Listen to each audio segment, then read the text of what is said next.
3 disciplíny. A myslím, že tie mená sa zase budú opakovať. Tretie miesto v celkom hodnotení intermediate kategórie Michal Přibylovič. Nejaká igelitka bude.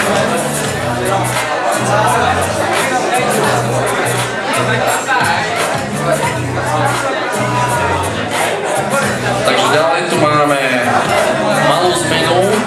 Vyhlasíme najprv prvého. Jindra Smola, prosím. Absolutný víťaz pre intermediate kategóriu.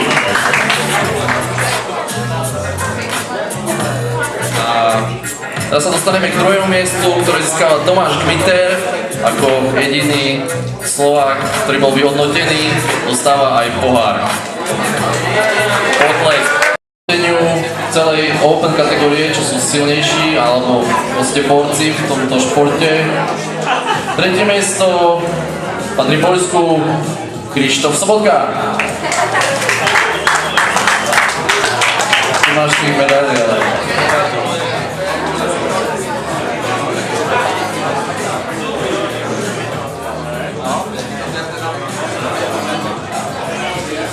Druhé miesto v celkom hodnotení obsadil opäť reprezentant Poľskej republiky Michal Biarda.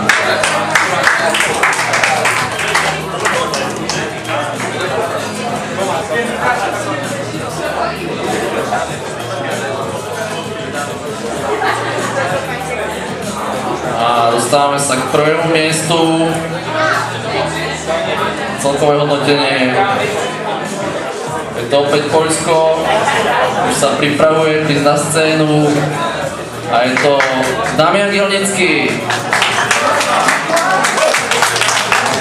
Takže poprosím s cenami a s rôznymi vecami pre hráčov, ako aj s priestorami, že v prvom rade ABC Centrum, ktoré nám poskytlo priestory, ďalej Hero SSKC, odevná firma, ktorá nás podporila, takisto ako Načeva, Reprezent, energetické nápoje PU, Avropa, ktorá poskytla ceny, Donations, to je myslím, že tiež nejaké ceny, plus Jožo, ktorý to celé organizoval a hlavne pre neho patrí obrovská ďaká.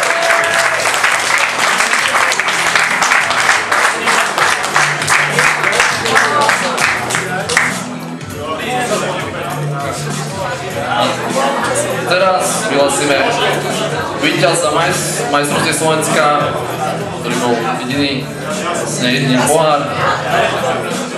A myslím, že by to mal prevziať mikrofón niekto iný.